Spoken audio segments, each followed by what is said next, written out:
Ya pemirsa, di Sukabumi sendiri sudah terjadi 3 kasus bayi yang terlahir tanpa tempurung kepala. Lalu apa itu anencefali? Apa penyebabnya dan bagaimana mendeteksinya? Kita akan membahasnya bersama dengan dokter spesialis anak, Dr. Andreas. Selamat siang, Dr. Andreas. Selamat siang. Baik, dokter mungkin bisa dijelaskan terlebih dahulu sebenarnya anencefali itu bagaimana, dok? Ya, jadi anencefali ini adalah kelainan yang dibawa sejak lahir dikarenakan adanya kegagalan penutupan pada kita sebutnya itu tabung saraf yang biasanya terjadi di minggu pertama sampai minggu keempat kehamilan. Nah, karena kegagalan penutupan tadi yang bisa membentuk otak, tulang belakang dan juga tempurung kepala. Nah, inilah karena terjadi kegagalan akhirnya salah satunya bisa otaknya tidak terbentuk sempurna dan juga tengkoraknya tidak tertutup. Nah, ini biasanya terjadi karena gangguan kromosom atau gen. Baik, berarti ada faktor genetik juga ya, dok?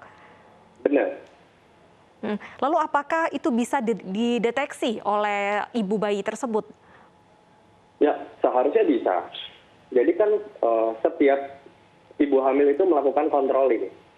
Nah, kontrol ke dokter kandungan atau ke bidan untuk melihat nih perkembangan si janin. Seharusnya di minggu ke-12 sampai minggu ke-14, ketika terdapat kelainan anencefali, itu sudah bisa dideteksi. Nah, jadi kalau misalnya ini katanya baru di 7 bulan ya kasusnya. Betul. Jadi ini cukup terlambat gitu.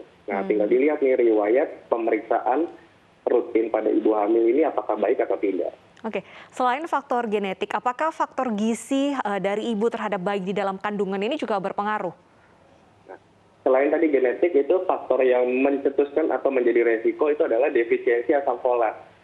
Jadi biasanya ibu hamil ini mendapatkan tambahan asam folat itu saat kehamilan. Nah, biasanya kalau tidak kontrol, jadi asam folatnya itu tidak diberikan. Nah, ini bisa jadi salah satu pencetus dan menjadi resiko untuk terjadinya anencefali. Baik. Untuk kasus yang terjadi pada Neng Syifa ini, kita turut berduka pada akhirnya Neng Syifa harus meninggal dunia. Apakah ada kasus serupa namun bayi bisa bertahan hidup, dok?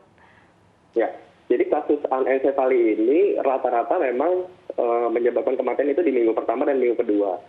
Mengapa demikian? Balik lagi tadi, gangguan perkembangan otak dan juga tempurung yang tidak terbentuk. Kenapa bisa bermasalah? Karena tadi otak itu bisa mengatur fungsi pernafasan, fungsi jantung. Nah, inilah tadi. Kalau misalnya tidak terbentuk sempurna, otomatis tadi bisa menyebabkan kematian dan itu biasanya di awal-awal kehidupan. Baik, mungkin adakah saran untuk ibu-ibu saat ini yang sedang mengandung, apa yang harus diperhatikan pada saat kehamilan, terutama pada jelang melahirkan, dok? Nah, penting banget tadi ya, selama kehamilan ini harus rutin memeriksakan diri ke bidan ataupun ke dokter untuk memastikan perkembangan janin dan juga adanya kelainan-kelainan pada janin. Jadi bisa deteksi lebih dini lagi. Selain tadi asupan asam folat, nutrisi yang tepat itu juga penting. Jadi nggak asal-asalan nih selama kehamilan tuh harus kontrol dengan baik. Dan jangan pernah minum obat-obatan tanpa resep dari dokter, karena itu juga bisa meningkatkan resiko terjadinya anencefali. Oke, dokter, tapi tidak semua mungkin keluarga yang mampu setiap minggu atau bulan memeriksakan diri kepada dokter kandungan. Adakah saran bagi mungkin keluarga yang kurang mampu agar mereka tetap bisa melahirkan dalam keadaan bayi sehat? Ya, seharusnya pelayanan kesehatan di daerah ini bisa melakukan BPJS ya. Jadi kalau sudah ada BPJS, bisa ke posyandu atau puskesmas yang ada bidan untuk melakukan pemeriksaan rutin dan itu harusnya sih gratis.